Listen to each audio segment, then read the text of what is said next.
Snake plant দুই রকমের হয়, একটা এরকম ছোট আর একটা বড় সাইজের, সাপের মতো লতানো। এটি একটি ইনডোর প্ল্যান্ট। এটার বেশি পরিচর্যা করার প্রয়োজন হয় না, কিন্তু দুর্ভাগ্যবশত আমি এটিকে মাটিতে বসানোই এই গাছটির গোড়া পচতে শুরু করে এবং এরকম ছোট আকার ধারণ করে। তাই অবশেষে টবের মাটি পরিবর্তন করে আমি ভার্মি কম্পোস্ট দিয়ে গাছটাকে বসাচ্ছি। এই গাছে অতিরিক্ত জলের কোনো প্রয়োজন নেই। ছবিতে দেখানো গাছটি ক্রিস্টিনা গাছ বা লিলিপিলি নামেও পরিচিত।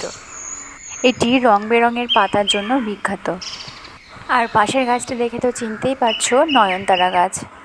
গাছগুলি সদ্য নার্সারি থেকে আনা, তাই মাটি রেডি করে এই টবে প্ল্যান্টেশন করা হবে গাছগুলি।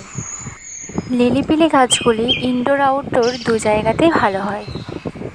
এই গাছের নতুন পাতাগুলি কমলা এবং লাল রঙের হয়, তারপর পরিপক্ক হয়ে হলুদ, তারপর হালকা সবুজ এবং অবশেষে গাঢ় হলুদ বর্ণ ধারণ করে। এটি তরুলতা গাছের বীজ থেকে বার হওয়া নতুন প্ল্যান্ট।